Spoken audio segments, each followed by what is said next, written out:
why this book? What's the motivation? And well, I followed closely your lectures on Genesis, and when I was listening to them, I was really fascinated because again and again, I saw themes that I had read earlier in the Church Fathers, people like Augustine, Chrysostom, Origen, and you were reading Scripture according to what's called the moral reading of Scripture, where you're looking at the story of, say, Cain and Abel, and your primary question isn't, was there actually two brothers, someone named Cain and someone named Abel? You're not so much looking for the historical facts, you might say, in terms of Cain and Abel, but rather you're looking at that story in terms of what universal lessons the story has for us today. And that moral reading of Scripture is something that is very, very common in the Christian tradition of biblical reading.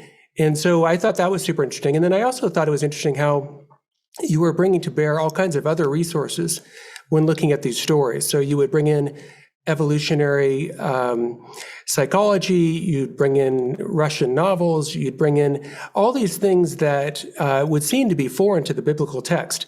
But in a way, that too was something that was very traditional. In other words, if you look at people like Augustine, he'll say that all truth is from God. And so bringing in any truth from any field is perfectly legitimate in his view in terms of trying to understand Scripture, because he thinks that God is the ultimate author of two books, the book of Revelation, Scripture, but also the book of creation. So everything in creation can help inform our understanding of Scripture, and Scripture can help inform understanding of creation.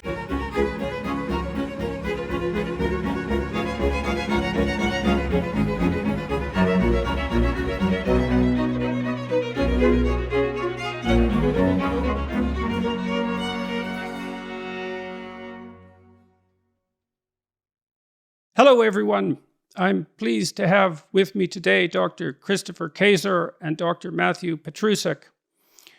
They're both working at Loyola Marymount University, and they recently co-authored a book called Jordan Peterson, God and Christianity, The Search for a Meaningful Life, which is definitely a title that I would never have imagined existing. So I decided to talk to them today to see what sort of useful discussion we might have about that book, but about Christian issues more broadly, religious issues more broadly, cultural issues.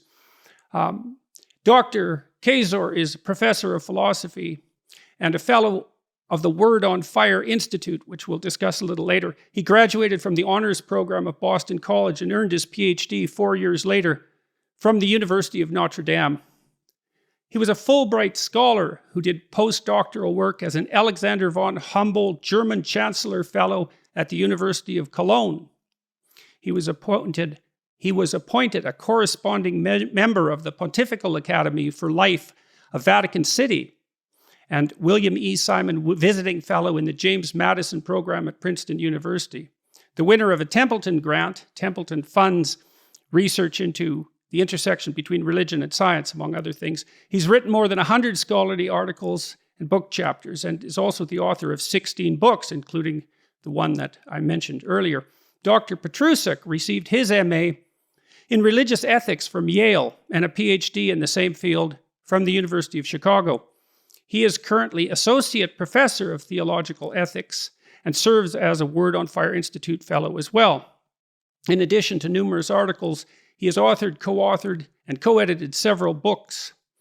He's bilingual, English, Spanish, and lectures broadly on topics in ethics, the Catholic intellectual tradition, and the intersection between Christian theology and philosophy. So, welcome, gentlemen. Thank you very much for agreeing to speak with me today, and for your careful work as well. So, I guess I'd like to start by asking you, as I mentioned in the intro, I never had really envisioned being included in a book like the one that you just wrote. And I have noted that a variety of religious thinkers have commented on my lectures and work, and I'm wondering why you felt compelled to put all the time and effort into this. I mean, it's a major undertaking to write a book, and so why this book? What's the motivation? And Well, I followed closely your lectures on Genesis, and when I was listening to them, I was really fascinated because again and again, I saw themes that I had read earlier in the Church Fathers, people like Augustine, Chrysostom, Origen, and you were reading Scripture according to what's called the moral reading of Scripture, where you're looking at the story of, say, Cain and Abel. And your primary question isn't, was there actually two brothers, someone named Cain and someone named Abel? You're not so much looking for the historical facts, you might say, in terms of Cain and Abel, but rather you're looking at that story in terms of what universal lessons the story has for us today. And that moral reading of Scripture is something that is very, very common in the Christian tradition of biblical reading. And so I thought that was super interesting. And then I also thought it was interesting how you were bringing to bear all kinds of other resources when looking at these stories. So you would bring in evolutionary psychology, you'd bring in Russian novels, you'd bring in all these things that would seem to be foreign to the biblical text. But in a way, that too was something that was very traditional. In other words, if you look at people like Augustine, he'll say that all truth is from God. And so bringing in any truth from any field is perfectly legitimate in his view in terms of trying to understand Scripture, because he thinks that God is the ultimate author of two books, the book of Revelation, Scripture, but also the book of creation. So everything in creation can help inform our understanding of Scripture, and Scripture can help inform understanding of creation. So these lectures, I really enjoyed them, and it seemed to me that what you were doing in a certain way was representing again in a new and fresh way the insights that were found in these older thinkers. And the fact that so many young people, especially young people who call themselves atheists or agnostics or religious, the fact that so many of these people were fascinated by your lectures and drawn to them. And as you know, so many comments on YouTube would say things like, I thought the Bible was a kind of stupid old collection of naive stories, totally meaningless for contemporary life.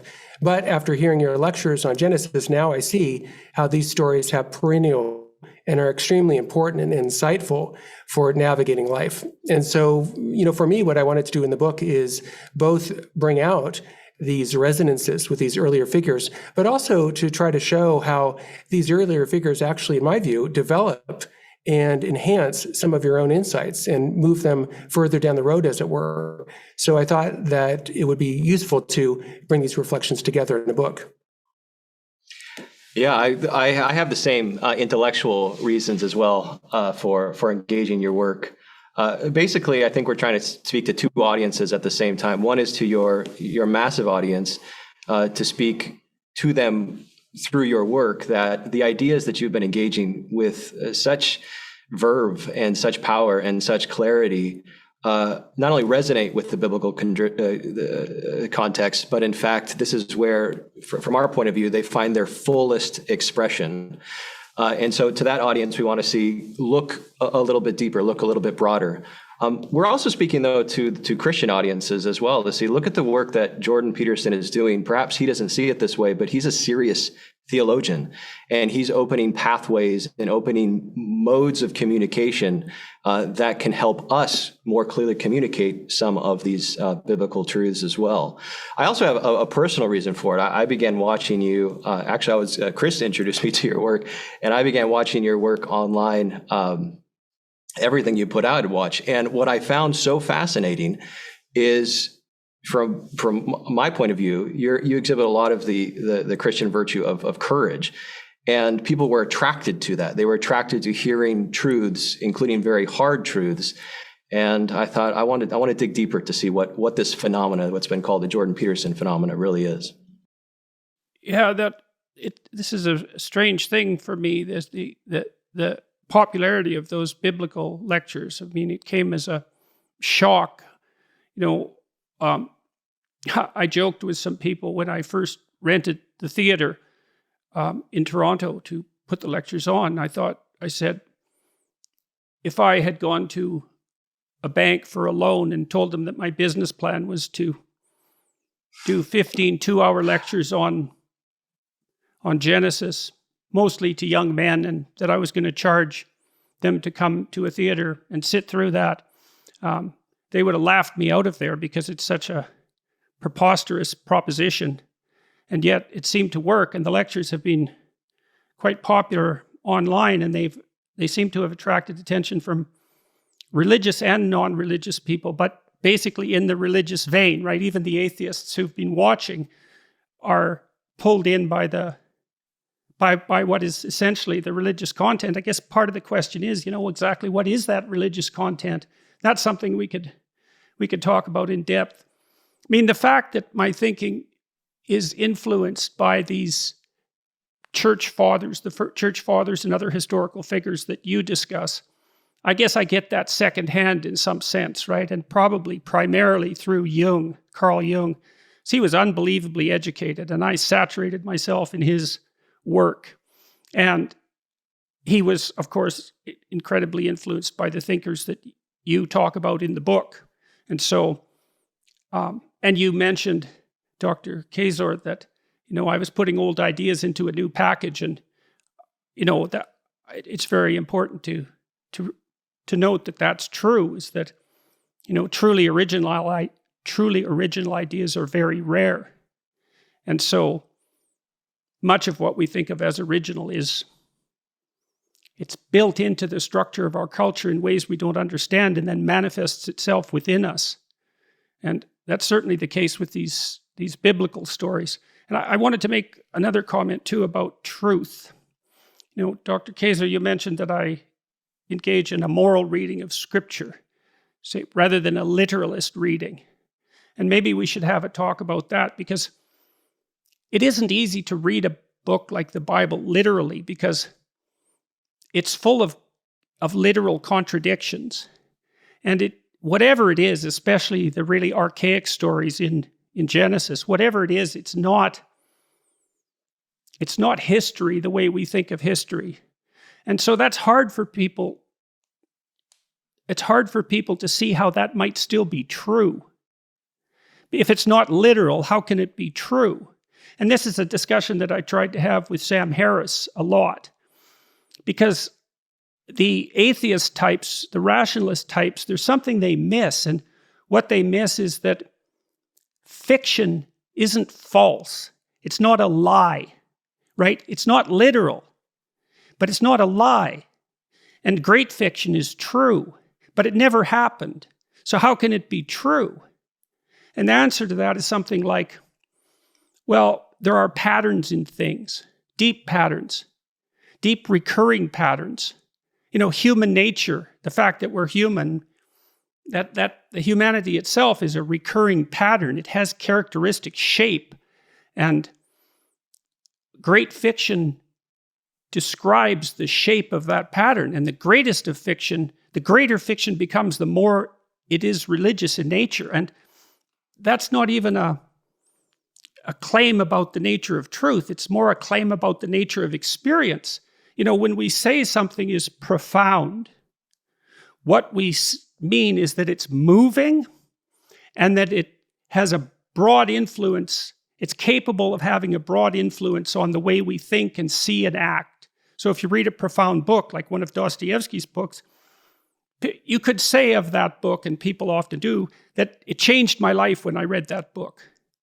And a story that can change your life has a power that is best described as religious. And so religious is a kind of experience in some sense, rather, in addition to a claim about what constitutes truth. And then those stories in Genesis, Cain and Abel, I think, and the story of Adam and Eve, because those stories are so deep that it's almost unfathomable. They get at the most profound of patterns. And so to say that they're literally true is actually to massively underestimate how true they are. Because you could tell me what you did this morning, and that would be literally true, but who cares? Whereas if you read the story of Adam and Eve, it's so true that it applies to everyone always. And mere literal truth can't do that. And we don't have a good language as scientists, let's say, as psychologists, or even as citizens. We don't have a good language for that kind of truth. And so, well, I guess I'd like your thoughts about that idea. Yeah, so the literal sense of Scripture is sometimes misunderstood by people. And I think the right way to think of it, the literal sense of Scripture, is what the original human author intended to convey to the original human audience. And so if we're looking at Genesis, I think that we need to put Genesis back in its context. If you read Genesis as if it is a contemporary textbook on science, I think what you're doing is wrenching it out of its original context, and therefore you're bound to misread it. And that's true of not just Genesis, it's really true of any work, that to understand it, we need to understand its genre, and we need to understand its context. So what is the original context of the Genesis story?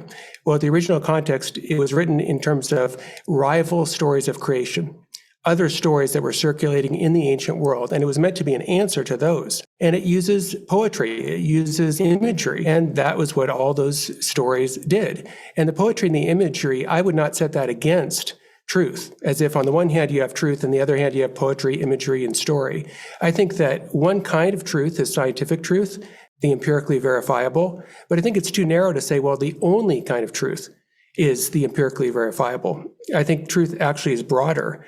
And in fact, that claim that the truth is empirically verifiable, that's the only kind of truth, that is itself a self-defeating statement, right? There's no empirical evidence that the only way to get the truth is through the empirical method.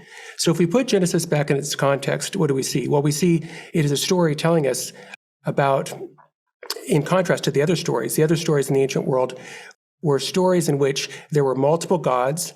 They engaged in a warfare and violence. So you think of the Greek myths are like this, where, right, Zeus overthrows his father and there's all this violence. And Genesis is meant to answer these other ancient myths. And it's saying things like there's only one God, there's not multiple. Secondly, that creation is not a matter of violence, but that the creation is reasonable speech. And this was something that you talked about in your lecture, which really struck me, because I obviously had read that story before, but I never really thought of it, that, well, creation arrives, right? God says, let there be light, and there was light. And what is reasonable speech? Reasonable speech is orderly, right? The difference between, random sounds you make and reasonable speech is that there's a kind of order to it. So if creation arises from reasonable speech, then creation itself is ordered. It's intelligible. It makes sense. And that gives rise centuries and centuries later, that belief that creation is orderly and makes sense gives rise centuries later to science. Mm-hmm. But to read Genesis as if it's failed science makes about as much sense as to read Genesis as if it's, for or against iPhones. I mean, imagine somebody reading Genesis and they're like, well, should I buy an iPhone or not? I'm not going to read Genesis to determine this. Well, clearly, the original author of Genesis wasn't addressing that. And the original author of Genesis wasn't addressing for or against evolution. So I think that these readers who want to make it for or against evolution are just utterly misreading and taking the story out of its original context, and therefore necessarily providing a really bad reading of Genesis. There's also a really important theological point to make here as well, and that's, I could put it philosophically, what's the condition for the possibility of something being literal in the first place? What's the condition for the possibility both of it being recognized, spoken, and then apprehended? There's a certain kind of orderliness that's necessarily presupposed in the act of knowing and in the act of communicating that knowledge that itself, as Chris said, can't be empirically verified. So when we as Catholics say that recognize from the New Testament that Jesus is the truth, that would include, in a literal historical sense, but also the condition for the possibility of anything being intelligible and literally understood and communicated at all. So I think one of the frustrations I find in contemporary debates on these questions is that secularism oftentimes isolates and identifies the literal, the empirical, as if this is just a freestanding epistemic platform that belongs to them. And everybody has to compete in order to be on their territory. And I just don't think that's philosophically the case. It presupposes a lot of things that they can't give an account for. Yeah. I mean, So one more little... Yep. Please go ahead. No, I was just going to add one thing. So imagine somebody was reading Shakespeare's Sonnet 18, right? Shall I compare thee to a summer's day? Thou art more lovely and more temperate. rough winds do shake the darling buds of May, and summer's lease hath all too short a date. So imagine somebody reads that and they're like, okay, Shakespeare's a meteorologist, he's a weatherman, and I'm going to look up in the almanac to see if May had rough winds. And that turns out there's no rough winds in May. Oh, Shakespeare, you're about it at, telling us about the weather. Well, I think that's obviously a radical misunderstanding of Shakespeare. He's not trying to tell us the weather and then failing to tell us the weather. And so I think Genesis is not trying and failing to give us scientific truths. It's just doing something totally different. And that's part of the reason Yes. I appreciated your lectures, is that you highlighted the reality that the author of Genesis is trying to communicate very important truths, but not truths that are in the scientific discourse. They're true, but not scientific truths. The problem with the empirical approach, the problem with totalizing it, is that the empirical approach tends to be mostly descriptions of things and the way they interact and the way they can be manipulated. And that's fine, but it doesn't provide any real insight into how to live, how to act, how to take your next step, how to produce a hierarchy of values, and how to determine what's most important and what's least important. And all of that is also so difficult that we actually don't know how to do it completely explicitly, which is why we need poetry and drama and literature. We need that whole domain, so we could call that the literary domain. And then I think you could consider it, this might be an empirical proposition, is that the religious domain is at the base of the literary domain, and as literature gets deeper, it becomes more and more like religious writing. And so that by definition, in some sense, and I've swiped this in part, I would say, from Jung, is almost by definition that the sense of profound engagement that the most profound literature produces is what constitutes the religious. And that's a domain of experience. When you're captivated in a movie theater, when you're captivated by a story, when you're taken outside yourself, none of that has anything to do with logical argumentation. It's a whole different issue. And to me, it's tied very, very deeply to our ability to imitate and mimic. And so we're really good at that, way better than any other animal.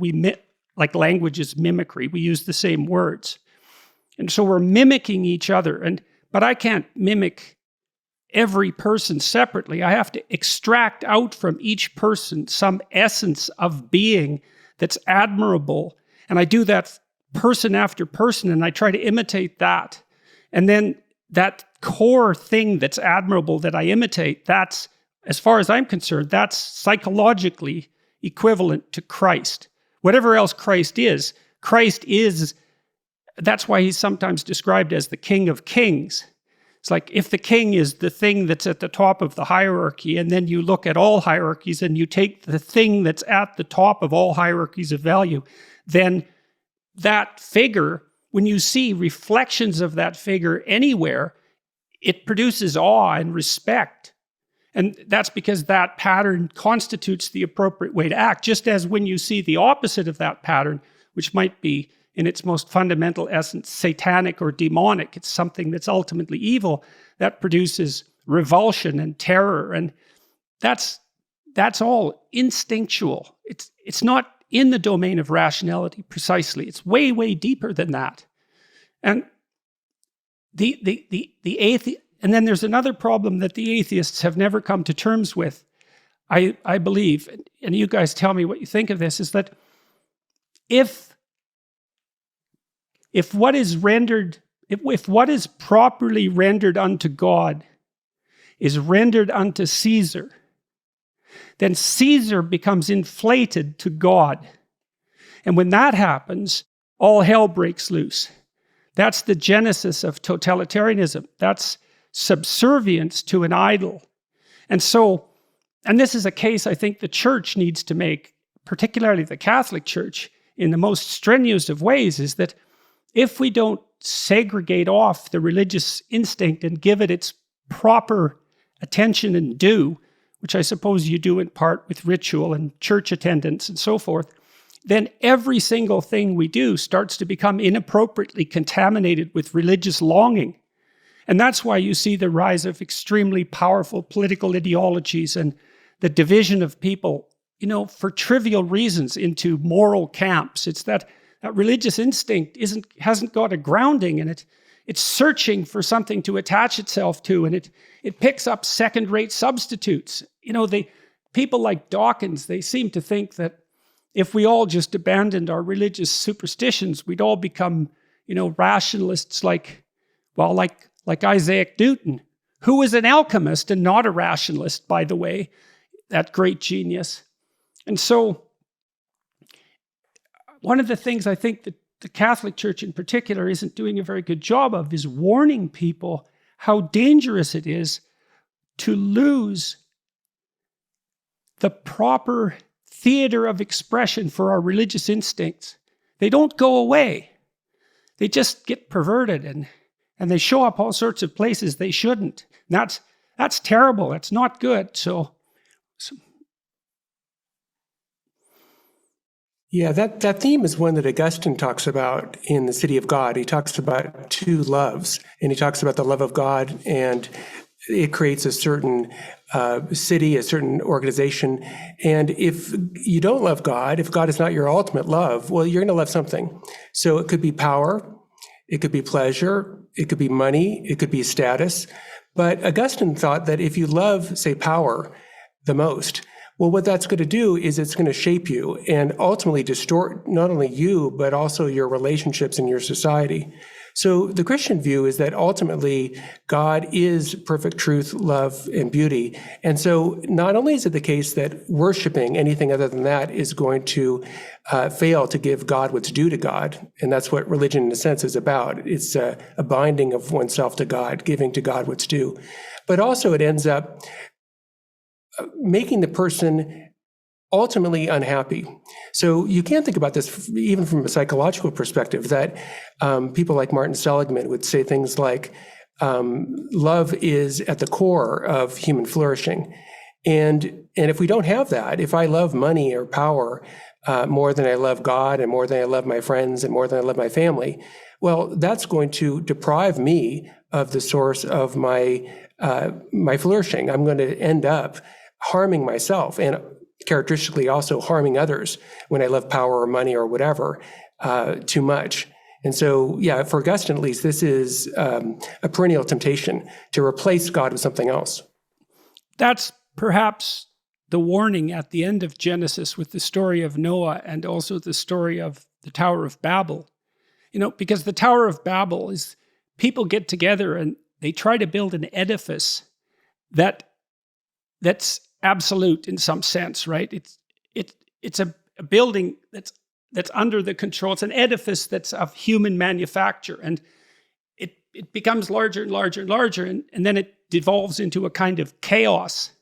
And so with the flood story, with Noah and the flood, that's one form of danger that emerges as a consequence of deviation from the proper path, let's say orientation towards whatever the highest good is. And the Tower of Babel is a secondary one that has more to do with the danger of egotistical human construction. And it is something like the worship of these idols. So imagine, we can think about this technically and psychologically in some sense, is that in order to act, you have to presume that to which you're moving is more important than where you are, right? So you make a value judgment. Moving in this direction is appropriate. And then you have to move in a lot of directions over the course of your life. And maybe you search for friendship, and you search for love, and you search for money, and you search for power, and so forth. And if there's nothing integrating all that, then you're pulled in all sorts of directions, right? It's like devils pulling you apart because you don't know what's more important than what. And that's very, very confusing and off-putting. And if the wrong thing takes control, then you get demented and bent.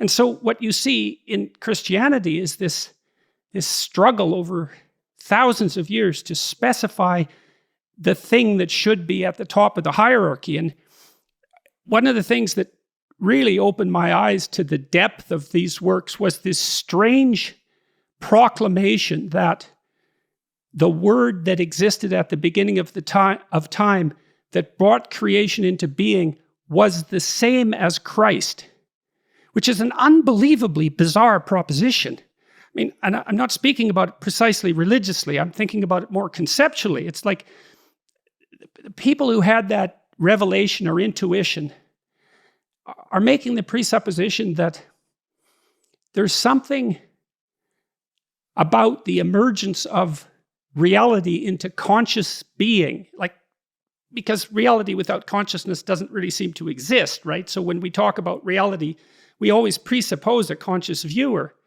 and that the conscious viewer that makes order out of chaos is most appropriately the perfect being that's manifested in the figure of Christ.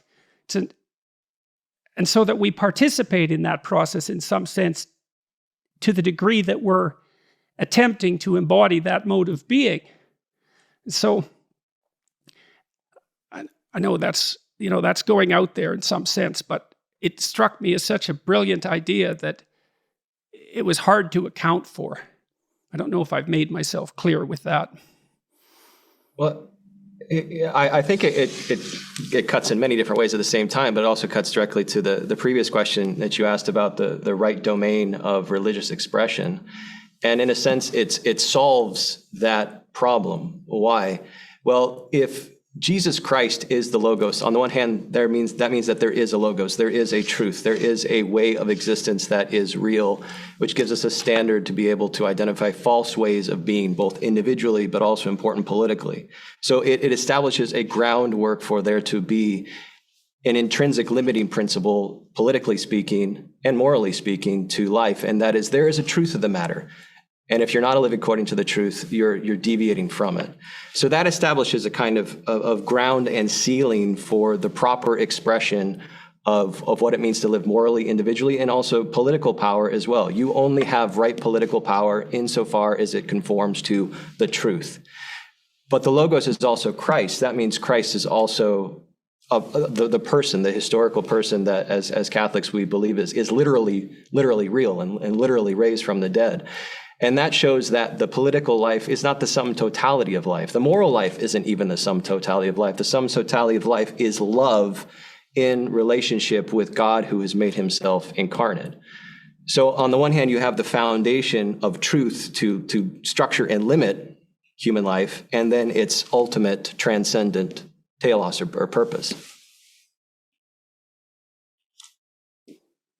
Dr. Kaczor, you got some comments about that?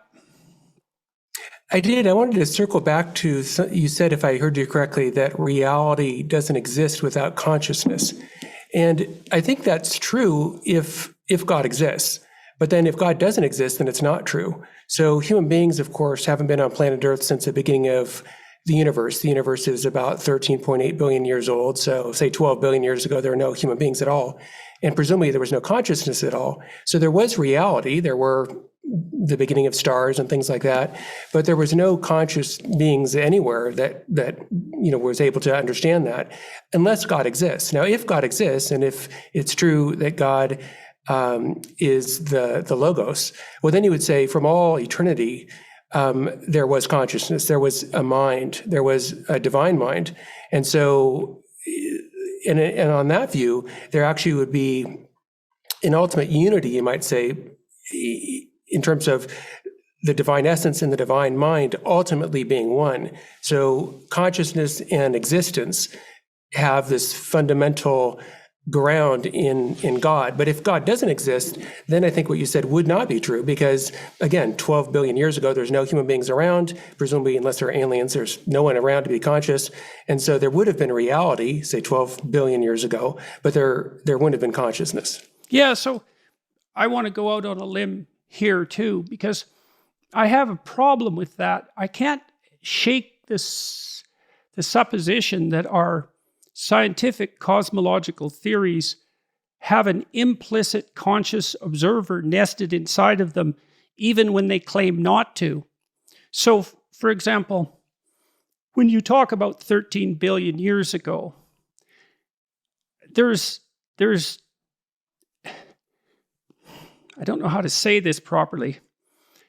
The the concept of 13 billion years seems to me to require a conscious observer to formulate to begin with, because I don't understand what duration consists of in the absence of something experiencing duration. It's like, how does something last 13 billion years? Like, in some sense, it all happens at once if there's no conscious observer. Like, there's... Well, it would depend right on the nature of time. So the view you're talking about was actually put forward by a guy named Berkeley, and he said, to be is to be perceived. So in other words, if you don't have a perceiver, there just wouldn't be any being at all. But I don't think that's right. I mean, I think you're right that the idea or the concept, the human concept of time, obviously that can't exist without human beings. But before there were any human beings, it seems that all available scientific evidence suggests that there were things. There was carbon molecules, and there were stars, and there was all kinds of things that existed before there was any conscious human perceiving them. So it is true, of course, that all of our evidence for the Big Bang and all of our scientific investigations presuppose conscious observers that are, taking the measurements and things like that.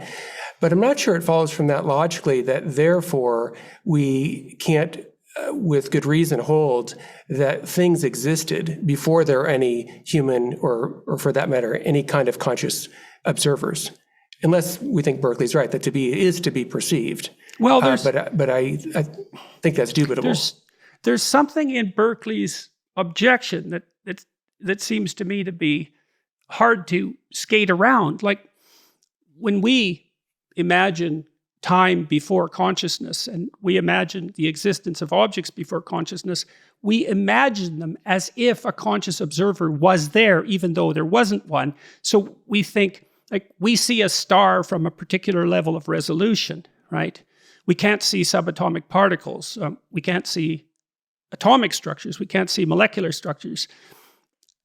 That which exists before there's a perceiver is all those levels simultaneously at once, with a duration that doesn't, with a temporal sequence that doesn't involve duration.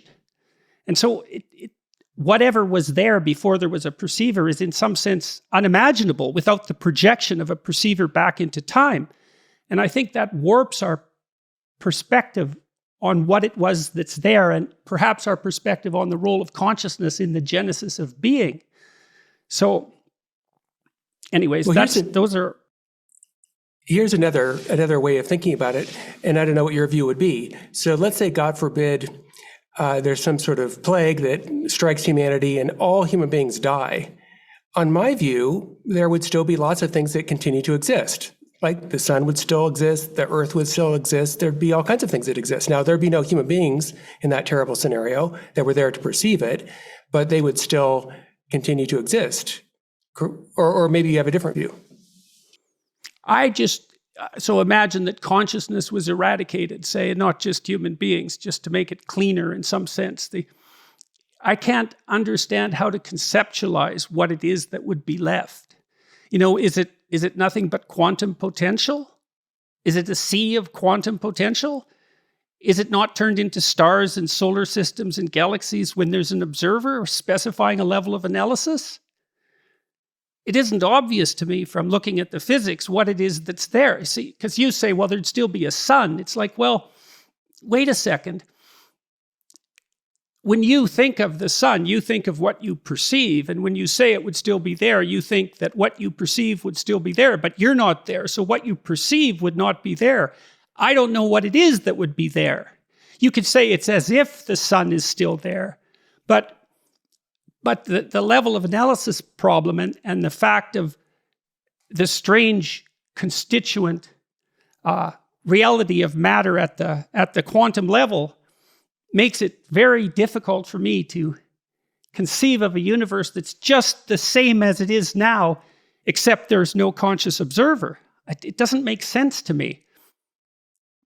If I may briefly, it seems to me that there's perhaps some equivocation in the use of the word existence here, because existence is, of course, tied up with duration, understood from our own perception of it. But that doesn't necessarily mean that duration is the is either a necessary condition for existence or the most important condition. So we can think of existence in terms of other potential qualities, that it has unity, following a kind of pattern. And in that sense, it seems to me the more important question isn't what would existence be like if there were no observers, but would there be existence? And I think it's logically possible, metaphysically, perhaps even necessary to say that there would be existence, but that doesn't mean that we would be able to describe it.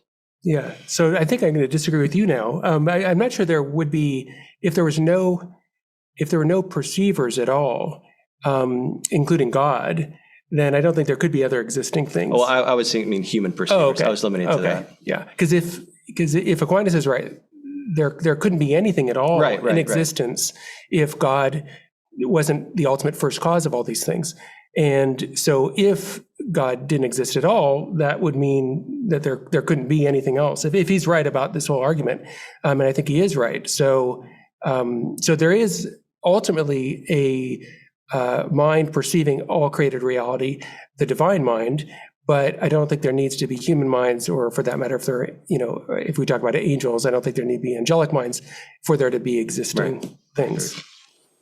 Yeah, well, I guess I'm stuck on this for reasons that I think are somewhat scientific in their nature.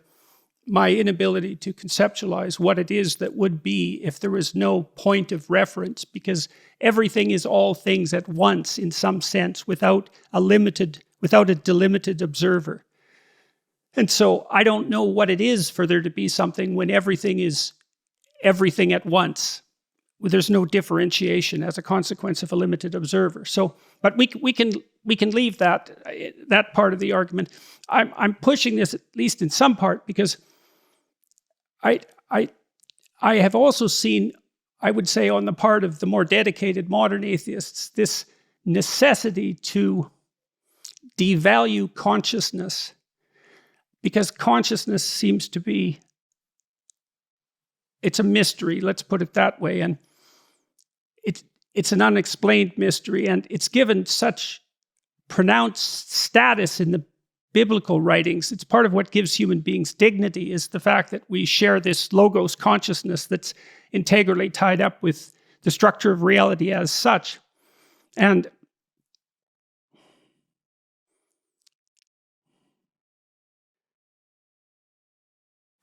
well, I guess I'll just leave it at that. That's enough exploration of that as far as I'm concerned. Another thing that we might talk about briefly is that there's also a tendency in the modern culture, as we move away from our religious heritage, as fewer and fewer people go to church, let's say, and are even familiar with the traditional church writings, to swallow this story that science and religion have been at odds with one another throughout the course of history. And Dr. Petrusek, you made a case earlier in this discussion, I believe it was you, that the proposition that the world was ordered by something that was akin to a comprehensible intelligence, or an intelligence or a consciousness that we could have a relationship with, was the deep felt sense that we could understand things if we investigated them. And that means that the religious proposition of an orderly, comprehensible world amenable to the investigations of consciousness was actually a precondition for the dawn of science. And that's what Nietzsche claimed. Nietzsche claimed that Christianity died at its own hands by emphasizing the what would you say, the primary importance of truth. And so the exploration of truth, at least in part, developed into the empirical domain, and then the scientific worldview produced representations of being that seemed to contradict the traditional representations. And because our minds had been trained to value truth to such a great degree, at least in part as a consequence of our religious education, we were forced by logical consistency, in some sense, to experienced this existential crisis that the apparent opposition between the empirical and the religious has put us into. So that's a different reading of the relationship between science and religion. It means it's a problem we have to solve instead of a battle between two opponents, one of whom has to win and the other whom has to lose. Yeah, well, that completely contradicts certainly the Catholic understanding of the relationship between science and religion. There's a historical question here, which is how did science emerge into its current form? And even on those grounds, it's inaccurate to say that Christianity and specifically Catholicism has ever been opposed to science. The historical record just doesn't show that. Then there's a conceptual and philosophical question of, again, using the philosophical language, what's the condition for the possibility of there being empirical investigation insofar as it's cognitively and epistemically possible, and then the motivational question of why in the world would you carry it out unless you have the belief either explicitly or implicitly that the world both is knowable and that knowledge is somehow real. That presupposes not only any generic metaphysics, but I would say specifically Christian metaphysic in particular. So it's a meme, I would say, that science and religion are somehow opposed, but it's a false one. The idea that science and religion are opposed arose really in the 19th century. There was a guy named Draper, and he wrote a book that basically put forward this thesis. And before that, the thesis wasn't held, and there's no real good historical grounds for holding that. So if you look at many of the prominent scientists in the history of science, many of them were faithful, believing people. I mean, Newton was a faithful Protestant. You have people like Descartes, a Catholic. You have Blaise Pascal, a great mathematician. You have Gregoire, Mendel. You have Georges Lemaitre in the 20th century, who was one of the founders of Big Bang cosmology. So all the way from the beginning of science to today, you have prominent people of faith that are scientists. Even right now, I think the head of the head of the National Institute for Health, I think Francis, I forget his name. But anyway, he's a prominent believer. And the church as an institution also supported science. So the cathedrals were designed in the 17th century to serve also as solar observatories.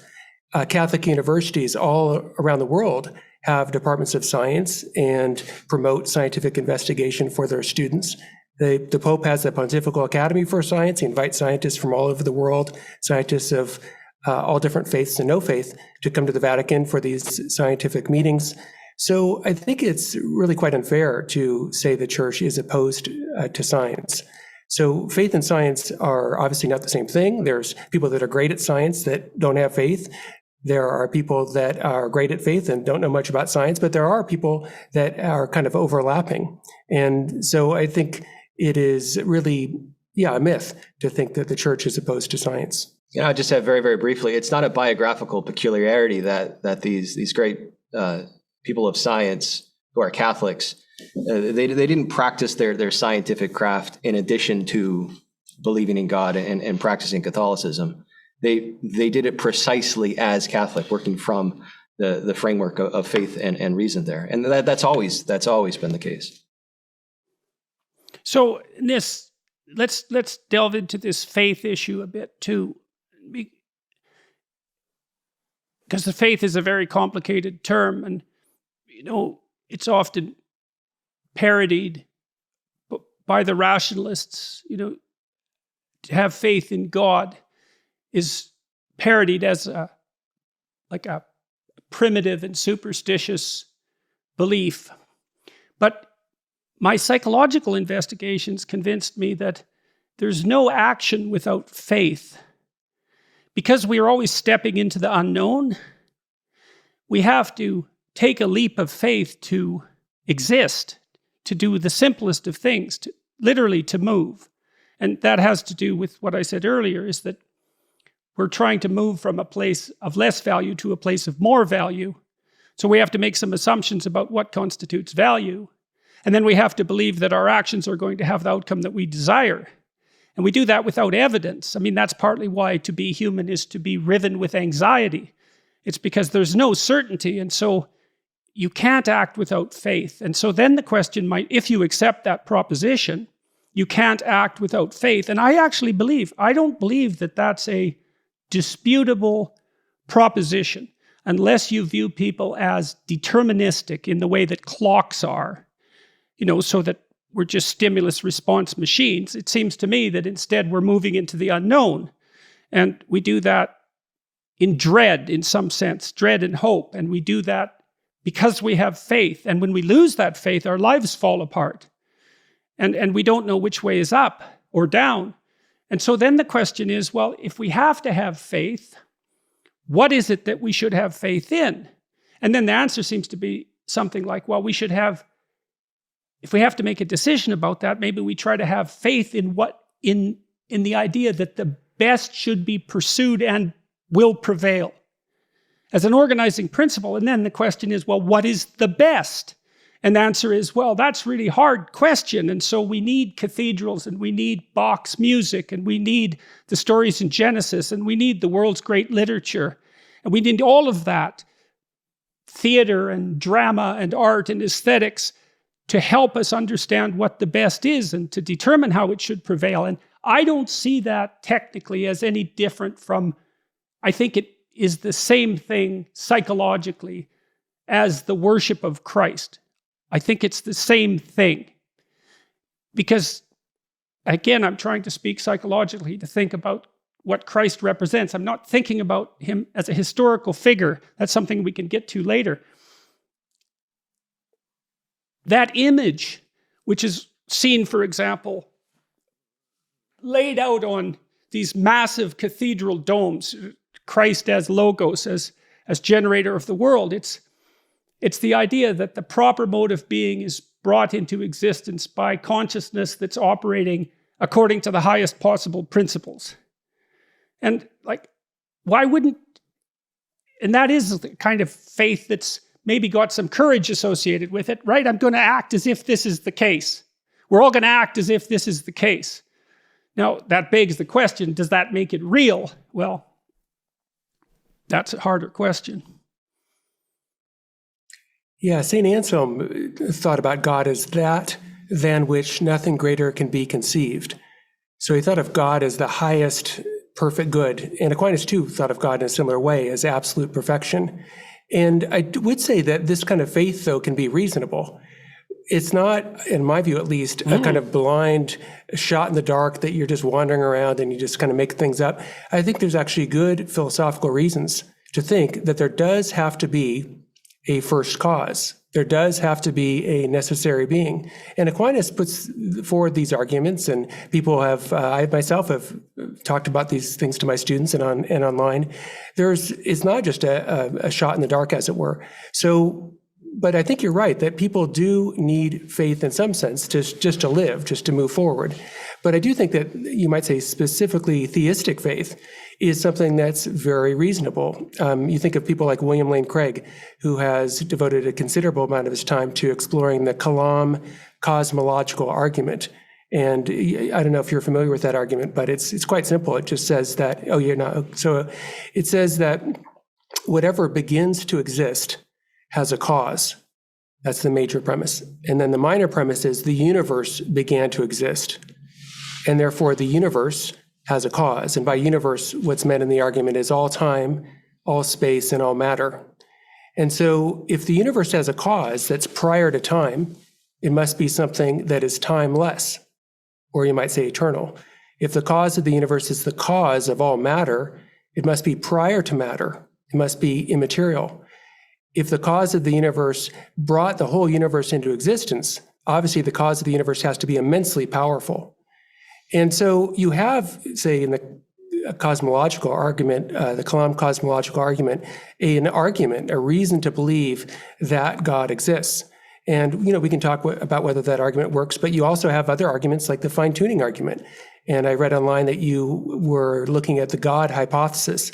And as you know from reading that book, there is a lot of very solid evidence that the universe is fine-tuned. And then if you're going to explain that fine-tuning in terms of chance, the likelihood of that is unbelievably unlikely. It would be like if I won the lottery every single day of my whole life.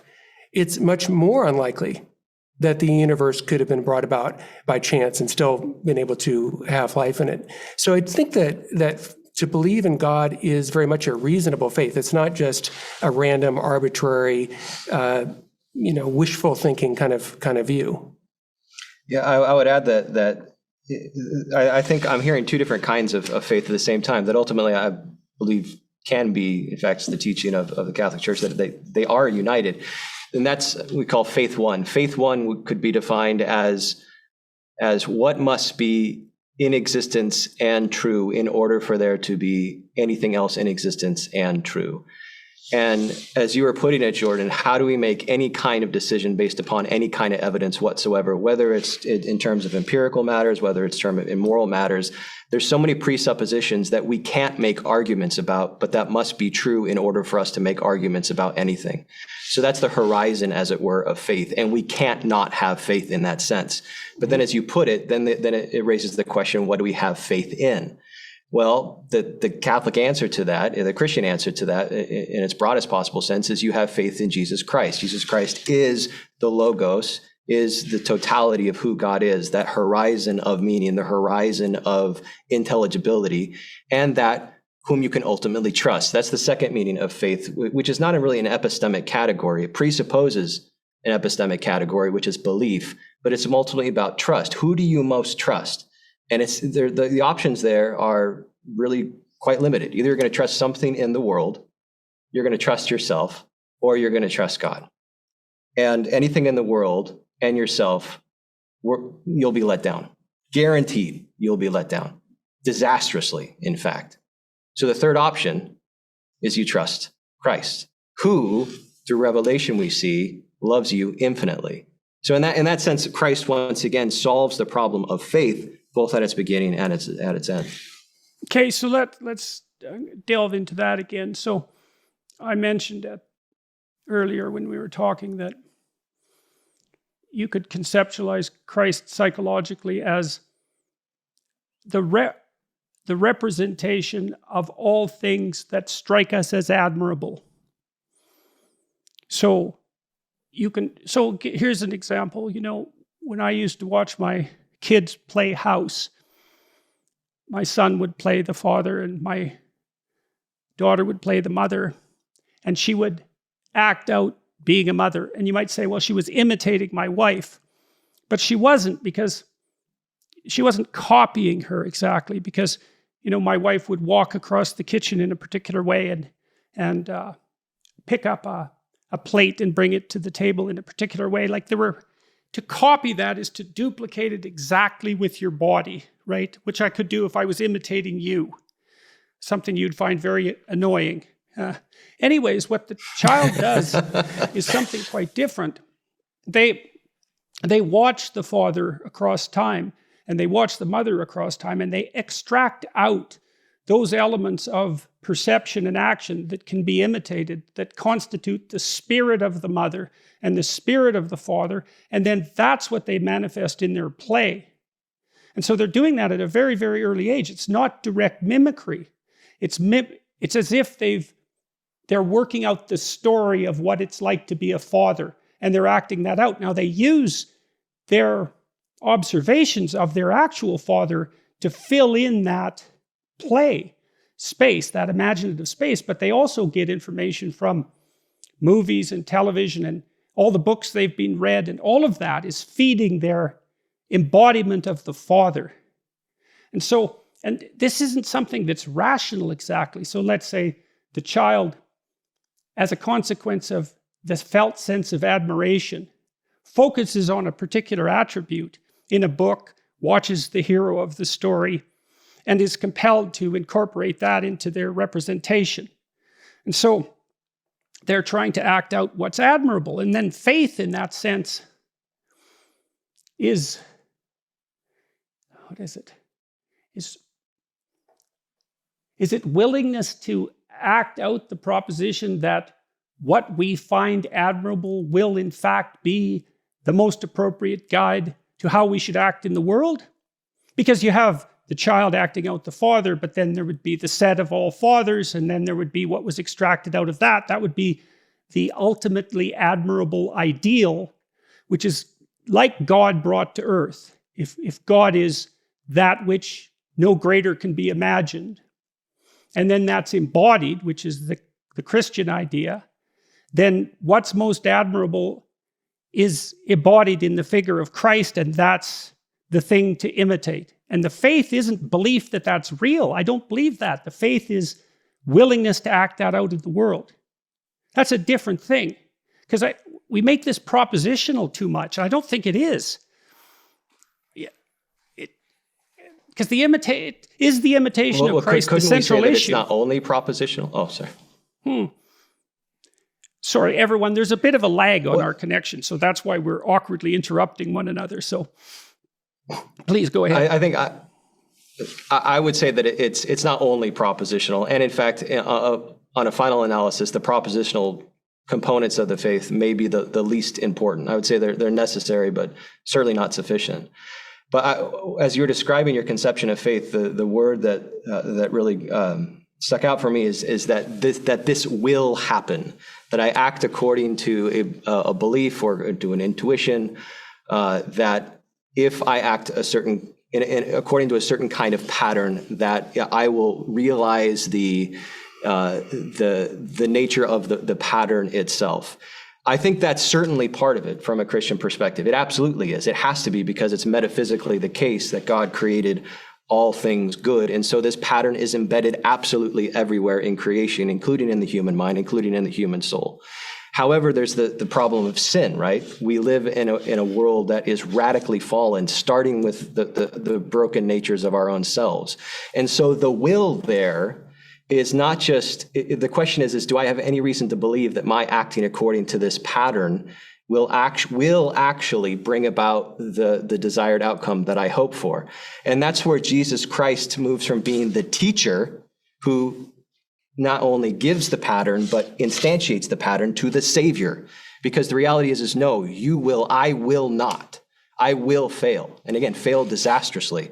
So it is only because this archetype of moral truth and goodness is actually willing to reach into my life, into our lives, that will actually can have any meaning and really command any kind of belief. That's why I believe, is because it's not just a pattern that I'm seeking to conform to. It's a person who's reaching out to me. It's both. So if that's the case, then why is it necessary for us to strive to be good? Like, what role does our moral striving play? Because it's the same reason I would strive to be a good husband. And not only in a generic sense, that I have a certain set of criteria, that this is what defines being a good husband is, and so therefore I'm going to act to it, sort of duty bound. So again, duty is necessary but not sufficient. I act out of love. So I seek to be good because I love that he who loves me. And again, at that point, duty it ruins the story. It ruins the relationship. It's, I am loved and I wish to love, and I recognize I will fail time and time again, but I love because I love he who loves me. And conversely, that's also what leads to my ultimate happiness. So I think one thing that could really complete a lot of the theological reflections in your work more broadly is a conception of grace. A lot of the Christianity I see in terms of its ideas in your work is a Christianity without grace. Now, grace we have to define very carefully, but at the end of the day, a Christianity without grace is not Christianity. Mm-hmm. One distinction that might help our conversation is the distinction between a living faith and dead faith. So for a living faith, what that is a faith that is enlivened by charity. And it's a faith in which God's own love sort of works through me. God's love is in me, and I express God's love to others. Now, we say, well, why do we need to worry about being good? I mean, if Jesus is doing all the work, then, I can just do whatever I want. But part of the answer would be that for me to have a living faith, I have to maintain that connection with God. So it's possible to, just as it is with the human relationship, it's possible to damage a relationship in a kind of minor way, but it's also possible to damage a relationship in a really deadly way, so that our friendship is just over in virtue of me punching him in the face or doing something just terrible. And the same thing would be true for God, that we have this relationship with God, or we can, but it's possible for us to so damage that relationship that we no longer have living faith. The best we could have is dead faith. I believe in a proposition that God exists, and maybe that informs me in certain ways, but basically I don't have a living faith at all. And so the things I do can't be an expression ultimately of my union with God that spills over into loving other people. Because in the Catholic view, Jesus is the ultimate pattern, you might say, but the ultimate pattern becomes part of our lives through us being united with him. So there's different metaphors used in Scripture, like he's the vine and you are the branches, and he is the head and we're part of his body. But another beautiful way of thinking about it, and I just ran across this in a book called Christ Alive in Me by this Jesuit priest, Father David Maconi, and it was a great kind of analogy. And he said, imagine as if God is a sort of burning furnace, and then you're like the hot iron that's put in this furnace and kind of heated up. Well, the heat and the light from that fire gets into the iron, and you take it out of the fire and it's still like lit up and it's still super hot because the heat has kind of gotten inside. And so in the Christian view, we are in this relationship and we want to, as it were, let God inside. And then hopefully God remains in us. We don't kick God out. I mean, God wouldn't leave of his own accord, but we can kick him out through serious wrongdoing. But hopefully that light and that fire makes us more alive and makes us able to give some of that light and that fire to other people who are in need, other people that need God's mercy and they need God's help. So it's not just a teacher-student kind of relationship that Jesus is a little bit like Socrates. I mean, I love Socrates. I love Aristotle. They are absolutely terrific. But the idea of Jesus is beyond just a good teacher, beyond just a good example, but that the life of Jesus would actually live in you. And so this is called by different names. Sometimes it's called theosis, deification, sanctifying grace. These are all kind of different terms for the same idea. But the basic idea is that the heat and the light of God becomes part of you. And then hopefully you're able to make the world a better place and be a better husband, be a better father, be a better friend, be a better professor. You can do the things you do in a new way because you have this light and this heat within you. Two more questions, if you don't mind. Let's talk about the evolution issue. I mean, it looks to me like the story of creation in Genesis and the story of Adam and Eve is in large part a description of the role of consciousness in being. I mean, the idea that the beginning itself is associated with the dawn of light. It's like the experience of the day, of the morning sun. It's that things spring into being. And so there's some allusion to consciousness itself there. And then the fall of Adam and Eve seems to involve something like the development of self-consciousness. And so that's one way of conceptualizing creation and the human role in it. And maybe our fallen state to some degree as well, as the corrupting influence of self-consciousness and the terror that it generates. It's difficult to square that account in some sense with theories of evolution. And I'm curious about how you two manage that. Like you're both, correct me if I'm wrong, but you both accept the broad outlines of modern cosmology and evolutionary theory. And so how do you see the Christian narrative? How do you see it in juxtaposition with that? I mean, that was certainly a problem for Darwin. I mean, it just about drove him out of his mind. So in the Catholic tradition, there is a long history of reading Genesis in a way that's sensitive to its context. So there are some readers like St. Ambrose, who did hold, for instance, that the 7 days of creation were 7 24-hour periods. But most Catholic interpreters, Augustine, Thomas Aquinas, John Paul II, Pope Francis, don't interpret it in that sort of way. So I think Genesis is teaching us very, very important truths, but it's not teaching us about contemporary science. So I would say it's not for or against evolution. It's just not trying to do contemporary science.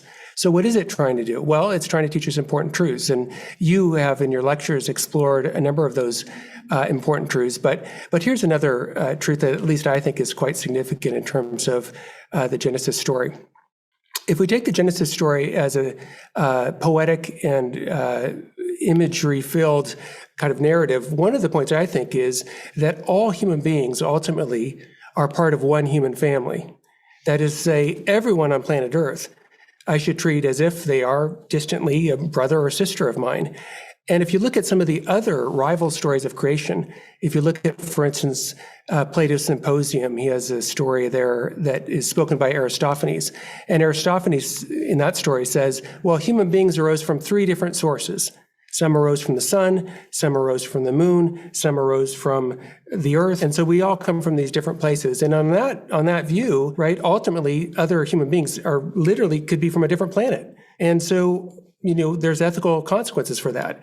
If we really took seriously the idea that all human beings are part of one human family, that is, I think, a revolutionary idea. And centuries later, that idea was developed into this idea that we still have of human rights.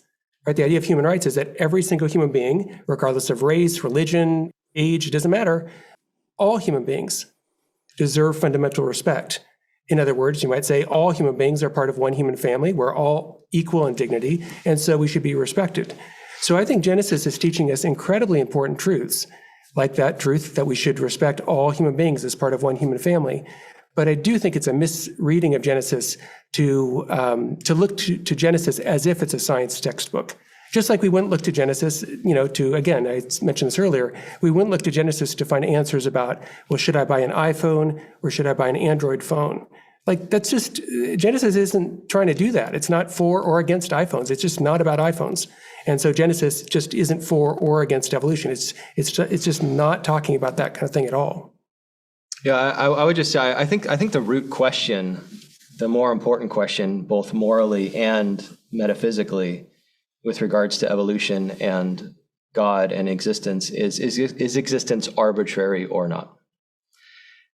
Is life accidental or not?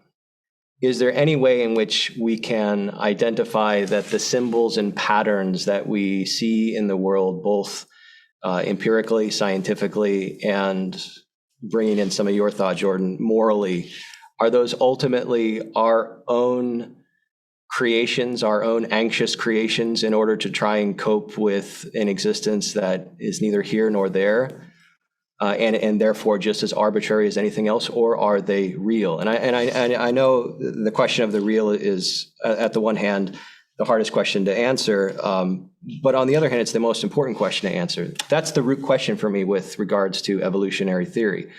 Do I accept the broad contours of it? Yes. St. John Paul II, a previous pope, wrote in support of the general idea that life can evolve. But the root question, again, is, does God exist, and did God create the universe? How that happened, the mechanism by which that took place, is an incredibly important question for scientific analysis. But it's a secondary question to whether or not God exists, and therefore there is meaning, purpose, order, and structure in existence. So I definitely want to ask this question. So it's become increasingly difficult for the Catholic Church, perhaps in particular in the West, to attract young people.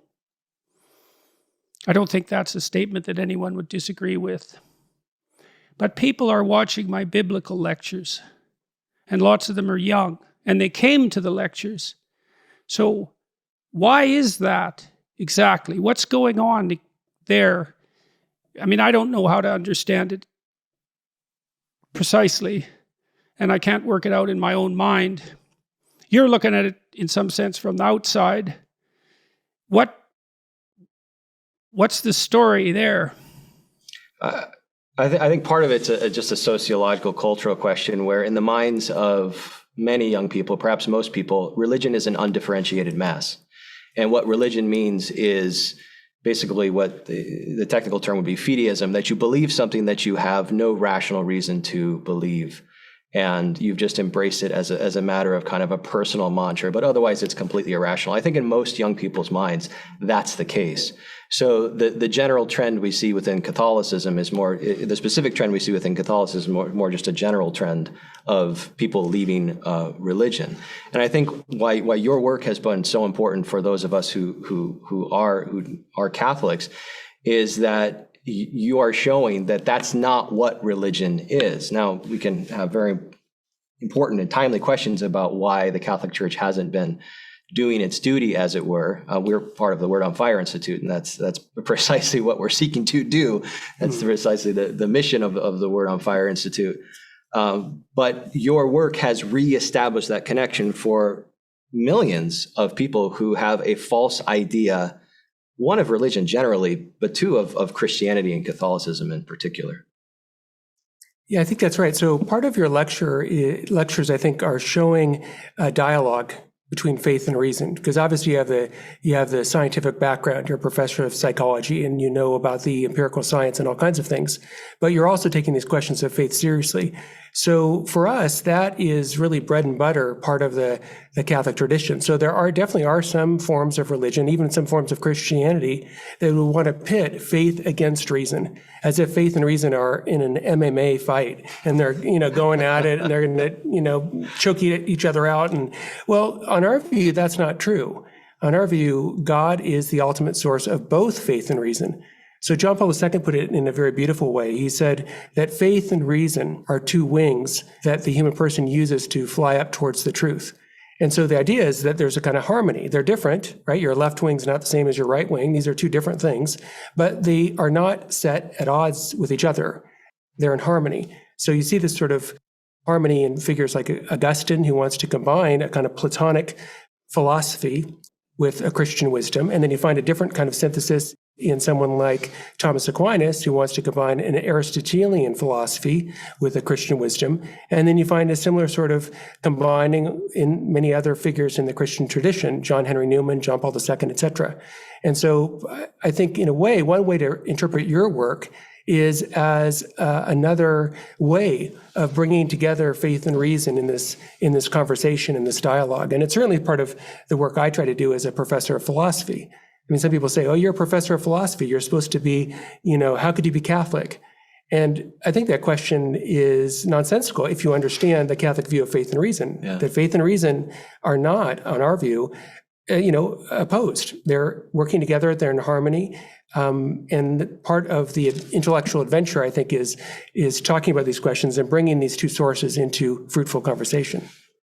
In a very basic sense, faith cannot oppose reason.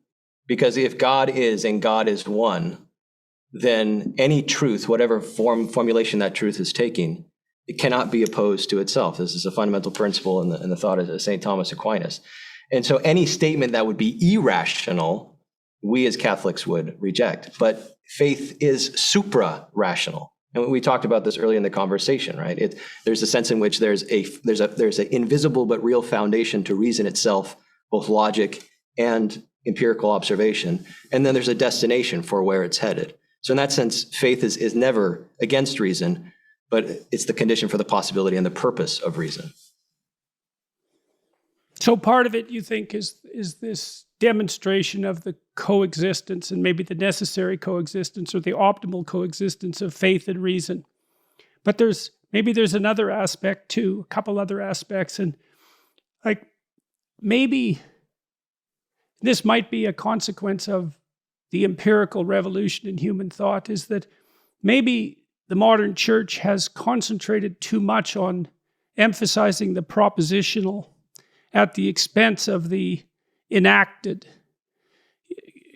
And I could see that happening a little bit in our conversation. So I'm trying to find places to stand that are really solid, and like the idea that we have an instinct to admire, and that we can extract out the pattern of what's admirable, and that we can then deify that and assume a relationship between that and the ultimate ideal. That seems very solid to me. I don't feel any internal disunity about those propositions. That's different, or about those suppositions, let's say. that's different than the claim that, there was a God who exists outside of time and space and who created the universe.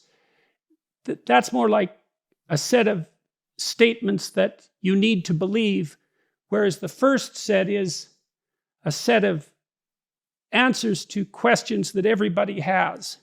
And maybe that's, see, I was trained as a behavioral psychologist. I was trained as a cognitive behavioral psychologist, but I concentrated more on the behavioral element, how to help people change the way they act and to make that central. And I try to do that in my lectures. It's like, well, everybody needs to know how to act. No one disputes that. The audience doesn't dispute that. And then figuring out how to act is a great mystery. And we all seem to be guided by our conscience, and we can't escape that conscience, even though we might like to. And we all seem to have some sense that some things are good and other things are evil. And so what's good? And is that what we should pursue? And how is that represented? And those are all solid questions, and there are solid religious answers to them. But then there are these more abstract propositions that seem to make that people bounce off them, and young people bounce off them because they're more like a set of, they're like an insistence about what you must believe propositionally, rather than answers to questions about how to walk through life, given the questions about life's mysteries that you all have in your head. And it's the latter that I'm trying to explore and address in the lectures, and I think that's partly why people find them acceptable. They don't just bounce off them and say, well, that's religious claptrap, I'm done with that, and reject them the same way they do, at least to some degree, church attendance. And I'm always exploring a mystery with the audience in my lectures, and I'm not telling them what I believe. I'm not even telling them what I believe to be true, because I'm always questioning what I believe. And the reason I keep insisting on this in this conversation is because it really is something I'm trying to solve. It's like, I do believe that we are in danger of making all sorts of things religious that shouldn't be, and that's going to do our culture great damage. And that unless we put God back in God's place and Caesar back in Caesar's place, things are going to be grim. And the church, the classical church, the Catholic Church, has to play a role in that. But I don't see it. I don't see a tremendous amount of evidence that that's happening among young people. So I'm not saying that with any sense of glee, obviously. It's a mystery that needs to be solved. And so, yeah, I think you're right that your lectures focus more on the existential and the practical and how to live this out. And I think that's really important. And in the Catholic Church, at least, part of what we do is actually offer young people a chance to do that. So, for instance, at every Catholic university, at every Catholic parish, there's all kinds of outreach programs. There's all kinds of ways in which we're trying to live out this Christian message, because at the end of the day, I think you're right, the living it out is so essential and so important. On the other hand, I think when you're living out something, there is at least implicitly some sort of theoretical view that you're living out. That is to say, if I live out a life of greed, right, at least implicitly, I am saying, as it were, at least in my actions, that I think that money is the most important thing.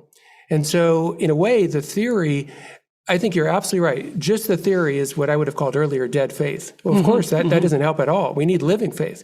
But I do think that a living faith is not going to live very long unless there is at least some intellectual content to it. And the reason for that is that human beings have minds and they ask questions. And so if people are asking questions, and my students in philosophy class ask questions all the time, and there's no answer at all, then I think that leaves the practice of faith being kind of unmoored and being kind of shallow. So I think you're 100% right. Like if I could say for my kids, would I rather have them have all kinds of theories and all kinds of abstract ideas and be an expert in theology and philosophy, but in their real life, they don't worship God, they don't serve people in need, they're a horrible friend, etc. Or the reverse, well, of course, I'd rather have them living a life of charity and the virtues and being a great person, even if their intellectual understanding was sort of thin. But I do think, given that people ask questions and people ask other people questions, I think if there's no intellectual content, what can happen really easily is it just sort of evaporates, right? That is to say that you give up worship, you give up service, you give up thinking that people that are different from you deserve fundamental respect. The practices end up going away, I think, unless there's at least some intellectual substance there. And then partly it depends on your person, like who you are. So I'm someone who really loves to read books. I love to talk about intellectual things. So for me, that's a big part of my life. Now, there are other people who are great people who, they don't read books and they don't like talking about issues, and fair enough. I mean, not everyone's alike. But I do think there are lots of young people that ask intellectual questions, right? They ask, well, how do you fit Genesis with evolution? And if you just sit there and go, well, I have no idea, I just believe. Well, you could do that, but at least for us as Catholics, we're not fideists. We don't say, oh, just believe it. There's no explanation. We try to provide reasonable explanations of things. But I do agree with you. At the end of the day, living charity is the most important. And it's something that St. Paul talked about, right? If you give your body over to be burned, if you have faith to move mountains, but you don't have love, right? It's all worthless. And so love at the end of the day is the most important. Yeah, I think an important distinction here is what's necessary and what's most important. They're not always the same thing. So what's necessary in order for Catholicism to become Catholicism? It must have dogma, right? Or else it's not anything whatsoever. So insofar as the Catholic Church has dogma, we have a set of propositions that we believe, many sets of propositions that we believe to be true in every way that something can be true. Historically, metaphorically, literally, morally, all these things we believe to be true. So that's necessary, but that's necessary for any group. It's necessary for any individual in order to have any kind of unified personality. So in that sense, it's absolutely necessary. Is it the most important? No.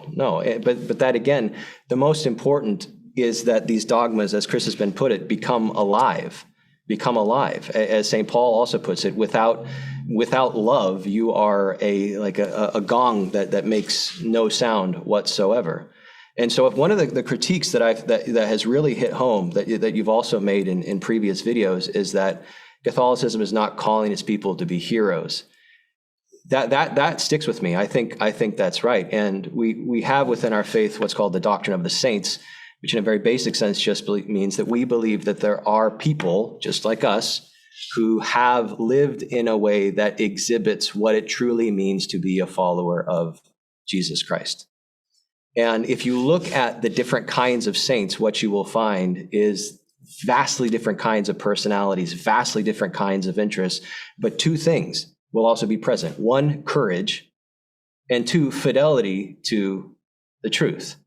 Diversity across all other levels, but courage and fidelity to the truth. So I do think that this is a time for courage. And again, that's one of the reasons that I was so attracted to your work, because of the pushback that it's received. Pushback's perhaps the most diplomatic word I could say. But you remain consistent. And I see that's courage, and that's a model for us as well. So a couple of comments on that. So, well, optimally, you want the optimal pattern of action to be part of your personality. And then you want the story of your life to be concordant with that pattern of action. And then you want the propositions abstracted from that story to be concordant with the story. So then you have the intellectual and, let's call it the literary, and the behavioral existing in harmony with one another. And I suppose a fully developed religious system would flesh out all three levels. And you see that in Catholicism. You have the patterns of action, you have the stories, and you have the propositions. So I agree with Dr. Kaczor that the dogma is crucial, and it's partly too because the rational can undermine faith. You know, and we always think, as modern people, we think, well, if faith can be undermined by rationality, then it should be. But as a practicing clinician, I see how devastating that is. So I had a client, for example, who was an extraordinarily creative person, brilliant person, and fundamentally a good person. But he had a very, very critical, rational mind. And it was always digging at his roots. And as long as he was an architect and an artist, and as long as he was engaged in creative activity, he could live. But as soon as he started to think, his thinking killed him. It was so brutal. Everything was up for grabs. Everything was questionable. You know, and you should say, well, you don't take anything on faith. You know, it's like, well, you try to live like that and see what happens.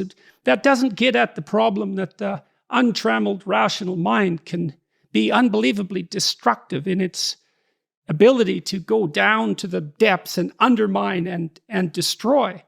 And so the protective structure that a functioning religious system offers is some protection against that element of untrammeled rationality.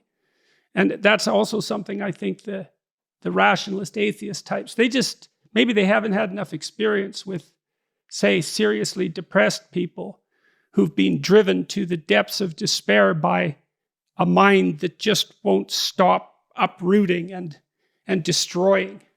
And you know, that's not only a personal thing in some sense, because it's easy for you, me, anyone to become possessed by these destructive ideas, and they're very powerful. And once they're part of us, we need an answer to them, you know, and we need an answer to our nihilistic doubts. And what Catholicism offers, I wouldn't say uniquely, but definitely is the consequence of thousands of years of effort at keeping that terribly destructive destroyer of necessary faith at bay. And that's also a good way to communicate it, I think, to young people. It's like, look, you're going to be plagued by these catastrophic existential doubts. What the hell's the point of it anyways? And that's particularly the case when things aren't going well and you're suffering and suffering unjustly. It's like, what are you going to do then? Well, here's how people have solved that problem, you know? It's possible that we're akin to deity in some sense, that there's something transcendently important about consciousness, that you play a crucial role in the structure of existence. It's like no one can say that for certain, you know, because what the hell do we know? But it's the best we've been able to manage in terms of, what was it, Milton? Didn't Milton write Paradise Lost to justify the ways of God to man? Mm-hmm. It's a hell of an ambition. In some sense, that's what this entire religious endeavor does, the literary endeavor as well. What's the point of all this? What's the meaning of this? And, you know, when you think about that in too propositionally, and this, I also saw this in my therapy practice. It's like, well, what's the meaning of life? And I could easily get off on a nihilistic argument with some of my more intelligent clients. They had a rejoinder for every proposition about why life was valuable. But then if you said to them, don't be so sure that that part of you is your friend. Look what it's doing to you. It's so destructive. And it has all of its self-justifying arguments, and they might even be coherent. But look at the consequences, and then contrast that with your own experience. Like, when does that sense of nihilistic despair disappear? You know, for some people, it's when they're with people they love. They're with friends or family. Some people find it in creative activity. Some people find it in charity. There are various sources of meaning, and that's not propositional. You see it in your own life, right? You can literally in therapy, you have people track that. It's like, well, you're nihilistically depressed. Let's watch your life for a week and see how that ebbs and flows with what you're doing. And then see if we can get you participating more in what makes it ebb than what makes it flow. And that's empirical in a sense, right? I'm not asking you to believe something. I'm asking you to watch the structure of your own reality to see where meaning manifests itself. And then you could say, in some sense, the sum total of where meaning manifests itself, that's where God resides. And that relationship with God that you described as the, what would you say, as that has to be maintained by our good behavior. I suppose that's that desire to live in that space of meaning. And then you can propositionalize that. You can say, well, that's associated with love, and it's associated with courage. It's associated with these classical virtues, and it's not these things that we've learned to deem as evil. And that's where you, is it reasonable to say that that's where you find God if you're searching? Is that an appropriate way of looking at it? I think so. I met a guy one time who told me he went to a lecture, and the lecture was on God's existence, and the guy was lecturing. And then after the lecture, my friend came up to him and said, everything you say is a bunch of malarkey. There's no God. It's just, your lecture is just meaningless. And the guy said, okay, what I want you to do is for the next week, I want you to treat everyone that you meet as if they were Jesus in disguise. Mm-hmm. And the guy left the lecture and he went home, and, he gets home and, mom's there doing the dishes, and he thought to himself, well, if this were Jesus in disguise doing the dishes, I'd probably go up and help my mom do the dishes. And then dad came home from work, and rather than ignore him, he said, hey, Dad, how was work? How's everything going? And, because if that were really Jesus in disguise, I would do that. And then they're eating dinner together with the family, and there's one hamburger left. And he turns to his brother and says, hey, why don't you have this? And the guy told me his life was completely transformed by literally 1 week of acting in this sort of way. And that's not really surprising. Pope Benedict talked about this in one of his encyclicals, that one way to God is to act in this sort of way, to act as if God exists. Right. To act as if other people are Jesus in disguise. And, Mother Teresa talked about that too, that for her, the poor and the leper and the destitute were all Jesus in disguise. And so she served them as if they were Jesus. And so that is one way, it seems to me, to move towards God. I don't think it's the only way, though. And the reason is that I know a philosopher, Alistair MacIntyre, who mentioned to us in class one day that he was an atheist until he carefully studied the arguments for God's existence. So there are at least some people, at least one person, Alistair MacIntyre, who really did come to God through that way. But I think the more common way is through lived practice, lived action. Yeah, you brought up the case of severe depression, and it is the case, of course, that you can make profoundly coherent arguments for why your life is meaningless and why there is just a vast nullity to all existence. But the question isn't, are they coherent? The question is, are they true? The question is, are the premises right? Because anything can be coherent within false premises. The question is it the case that your life is worth nothing? And the answer has to be no. That's a false statement. It's a false apprehension of reality. Well, look what happens if you act that out. Of course. But even then you could say, well, no, I'd be doing a sum. If within the grips of depression, you'd still be thinking that I am acting according to a good, given the premises that I have about the meaninglessness of my own life and of all life. So I think the foundation, it keeps going back to the same question, the foundation of truth must be there. But then the next thing to say is not that you are wrong about your life being meaningless. That's a false statement, but that you're also loved. You are loved.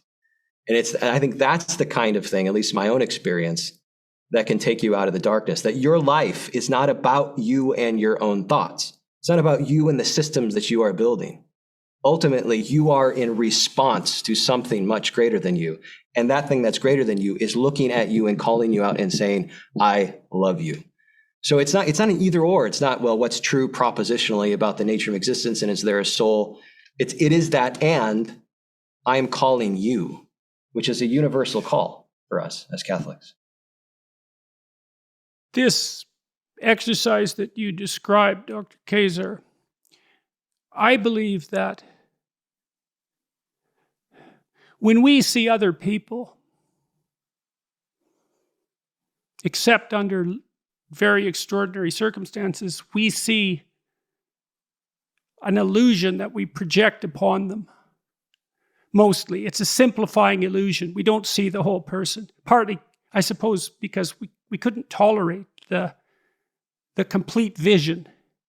It would be too much for us, so our doors of perception are 3/4 closed, and exactly why that isn't obvious. But I do believe that the more accurately you perceive a person, the more you perceive them in the manner that you described.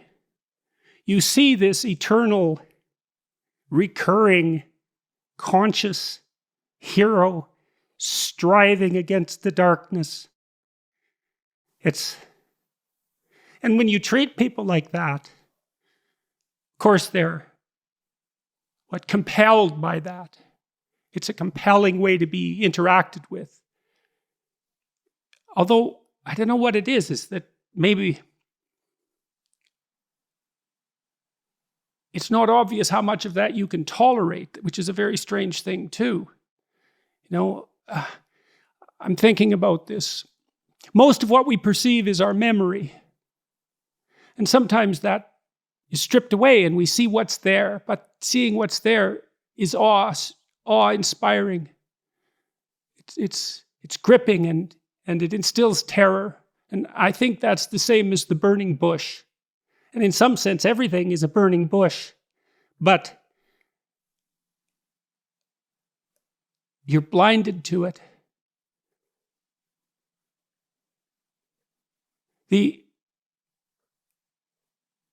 You see what's there, I think, when you really love someone, a child.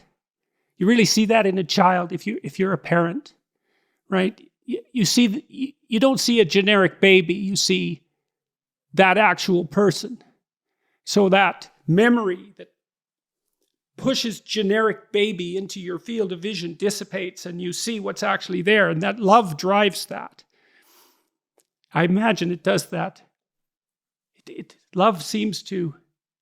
I always thought when people fall in love with one another, they see the perfection that could conceivably exist. It's like the curtains of illusion pull apart momentarily, and you see the paradisal state that could be there hypothetically if everything was done properly. And that drives the love. And then maybe if you work across time, you can achieve that to some degree. Because other people think about themselves as deluded when they're in love, and that's a very cynical way of looking at it. It certainly doesn't apply to the love between a parent and a child. Yeah, I think you're right. I mean, I know in my own life, having children has been such an unbelievably enriching experience. And I think about, especially when kids are little and they're asleep. You go in there and they're just sleeping and you see their little chest moving up and down. There's something painfully beautiful about that. I mean, you just wish it could go on just indefinitely. And for me, that is something that taught me something about God's love, right? If God really is God the Father, well, then, that's sort of how he looks at us. And he sees the good, he sees the effort, and of course, there's imperfections too. But I don't know, for me, having children is a kind of, I try to sometimes tell my students, most of whom don't have kids, what it's like. And it's very hard to describe. So the best way I came up with was, well, remember when you were a little child, like 6, and you thought, boys have cooties, girls have cooties, and the idea of romance or kissing someone is just repulsive. And then, you could imagine trying to explain to a 6-year-old, look, at some point you're going to look at someone else and just find this person unbelievably captivating, and you're going to want to kiss them. And you can say the words, but a little kid's been like, oh, no way, that's hard to describe. And I think becoming a parent is similar to that in that, yeah, it seems to me that it is so enriching that, and has given so much, at least to my life, and including calling out something for me that would have never been elicited. Because there's kind of sacrifices that you'll do for a kid that you'll never do for, an adult. So that's interesting. That ties in with this idea that you brought forward of treating everybody as if they were a manifestation of Christ. You see that meaningful fragility in your children, and it's beautiful. And maybe if you've been warped and hurt, you get resentful about it and jealous of it, and that can lead to all sorts of terrible things. But to the degree that you're privileged to see that calls you to be a better person. And you can think of that, biologically. Well, you have these fragile creatures that you're responsible for. Of course, that's going to call you to a higher mode of action, because otherwise they're not going to live, So it's very practical. But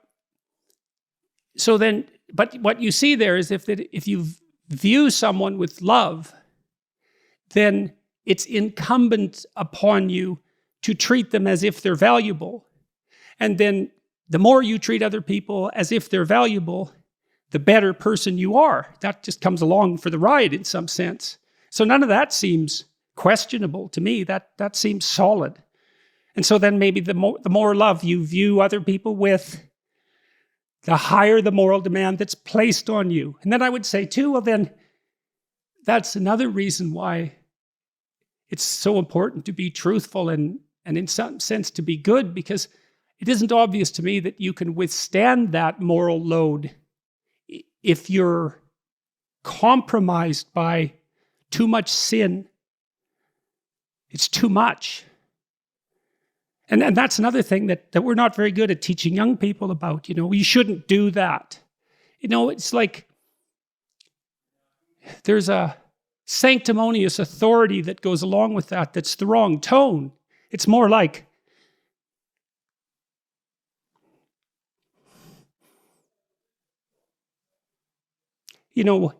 I don't know how you lay it out properly, but you tell people that you love how to avoid the road to hell.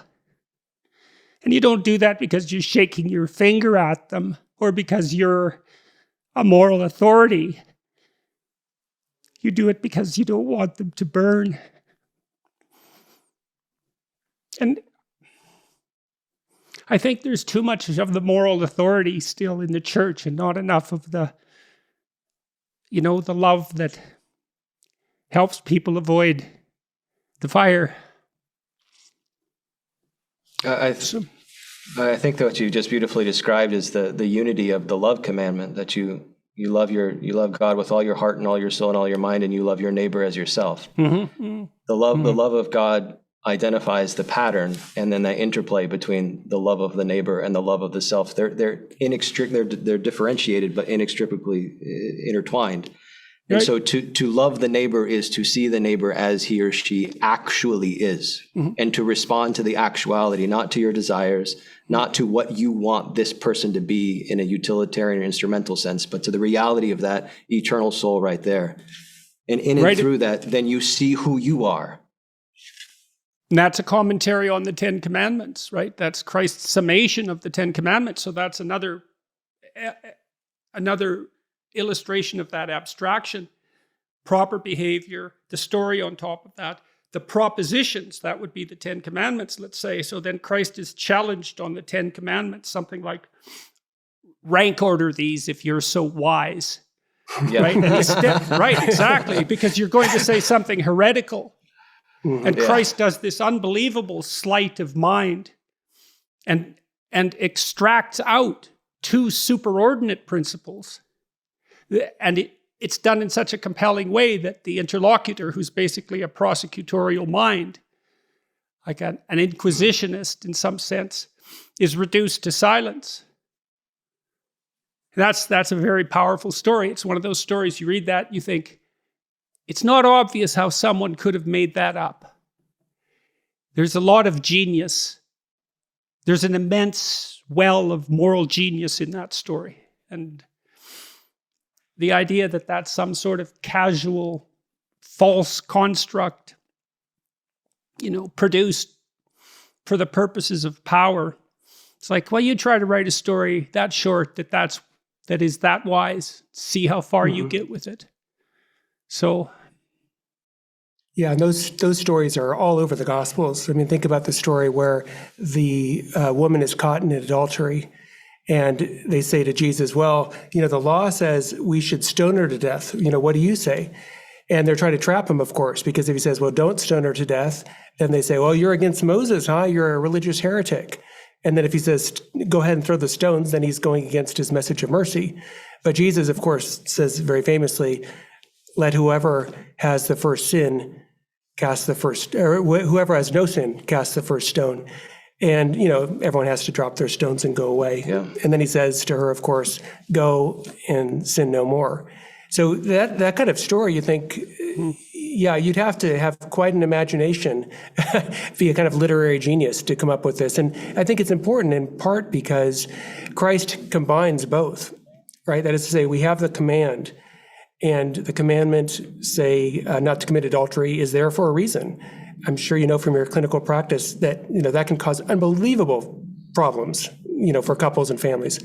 But he also has the mercy. So Jesus combines the high commands of justice and with this high mercy. And in a way, that's what the church is seeking to do. Now, always imperfectly because we're imperfect, but both need to be there. There needs to be the the high moral calling, but also the great mercy, both. Because I think one without the other is going to be unbalanced. And the high moral calling, again, is for our own good. The law is a form of grace. This is how we flourish. This is how we become happy. Now, of course, we fail, which brings in the mercy component. But that's another terrible misconstrual of religion broadly, and specifically Christianity and Catholicism, is that somehow these rules were premised on control or power as their motivating reason for coming into existence. It's the exact opposite. It's to liberate. It's to liberate us from ourselves. I guess it's the other thing that seems to have worked in my lectures is like a lot of the work I've done was motivated by my attempts, I suppose, to understand hell. And then more than that, it's like, how is it that you become an active contributor to hell? And you might say, well, hell isn't real. Well, and I would say then, well, you haven't looked enough if you think that's true. You're fortunate enough so that you can believe that's not true.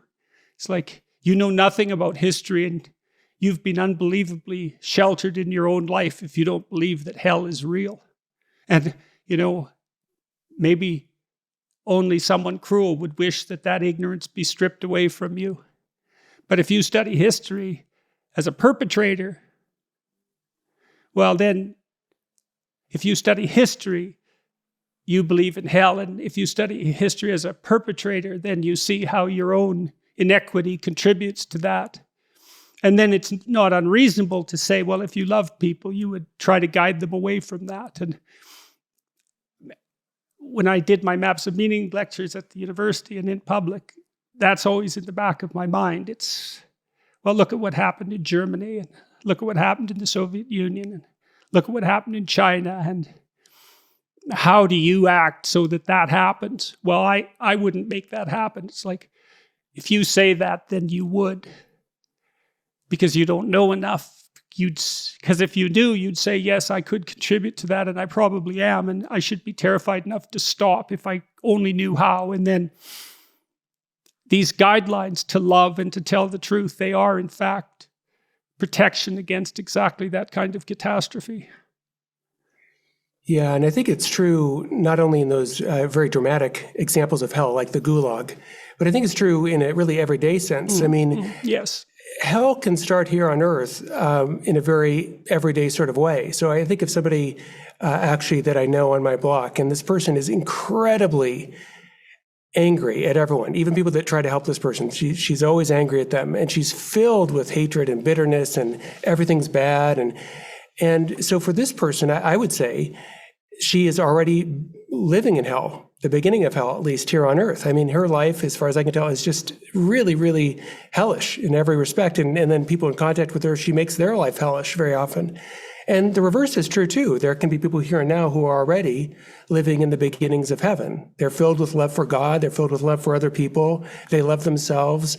They're living this heavenly life, because at the end of the day, at least on the Catholic view, what is heaven? Well, what heaven is perfect love of God, perfect love of other people, perfect love of yourself. And what is hell? What's the opposite of that? It's a lack of all that, right? It's lacking love of God, lacking love for other people, lacking love for yourself. It's being filled with hatred. So heaven and hell, I would say, really begin right now. And in the life to come, they say they're intensified, they're deepened. So, and this is the vision of Dante, right? That heaven or hell is something that all of its punishments are meant to show that the sin is its own punishment in some respect, right? All the punishments that say that people in hell experience are all a natural outgrowth of their own bad behavior here below. And we can see this in everyday life with, for instance, people that, end up destroying their relationships, destroying their families, and they end up isolated, alone, and again, living this sort of hellish existence. But unfortunately, in those cases, they are, as it were, their own worst enemy. And I think that connects back to your insights into morality as well, and that it is remarkable, just in a cultural sense, that your work, which has rules in the title, 12 of them, right, 2 books, has garnered the audience. There's obviously a profound hunger cross-culturally, cross-linguistically for what you are saying. And what you are saying is about the necessity of rules. And I think what we have here is we now have a couple generations that have been liberated from rules, and we get to see what that actually looks like in practice. And it's not just the possibility of these external forms of hell, it absolutely is that, but the internal forms of hell as well. Depression and anxiety. I can't think of any greater hell than being in the grips of severe depression and severe anxiety. And the worst thing that you can tell somebody in that position is do whatever you want and invent anything according to your own fancy. It's poison. So the fact that there are rules and that these rules correspond with reality and they're for our good and for our happiness, I think just speaks again to not only the necessity of the rules, but the fact that we are all called to something greater. And when we stop that call, hell begins to take over soul by soul. Yeah, they're directions. If you're lost and you're trying to get somewhere and someone provides you with directions, you have to turn right at a certain point and left at a certain point, and you don't say, well, to hell with these rules. You thank God for these rules, because, I'll wander off the path, and then where will I end up? At the least lost. And so, it's... All right, so I want to close with one more question, if that's okay, unless you guys have something else you want to talk about. What are you doing right at Fire? What's working?